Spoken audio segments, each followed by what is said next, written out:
Yes, welcome my people. Nonje kuwa ikaze. This is official from Rwanda, Kigali, in Western Region. Ndi kumwe na Mr. Wizzy, the king of jungle, the best in the best. Yes, Mr. Wizzy nguha ikaze. Ni showbiz, hot news, ni showbiz time.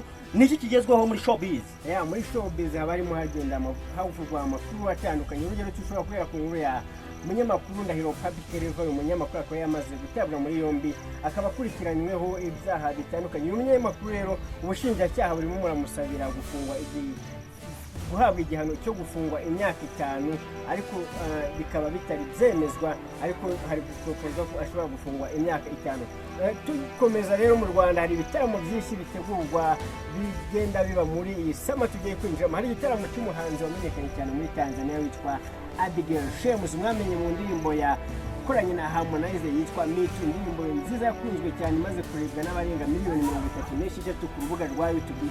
Rero uyu umuhanzikazi wo mu gihugu cya Tanzania afite igitaramo mu Rwanda ku itariki 30 z'uku kwezi kwa gatanu. Tujya hanze y'u Rwanda rero umuhanzi ukomeye cyane uzwi nka Chris Brown muramuzi. Uyu muhanzi iwe yigeze guterwa n'umuntu ashaka kumutwikira. Rero umuntu wateye urugo rwa Chris Brown yamaze gutabwa muri yombi. Naho makuru mwagiye namumenya, ndetse abahanzi bo mu Rwanda barimo basohora indirimbo nyinshi za sama, bashaka ko iyi sama iyi menshi tugiye kwinjiramo yaba menshi iryoshye cyane. Turi vibe, dufite ama vibe.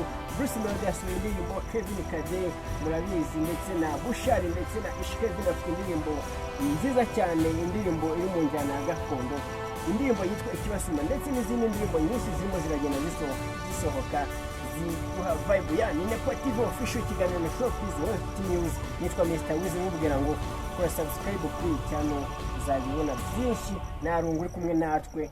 Yeah man.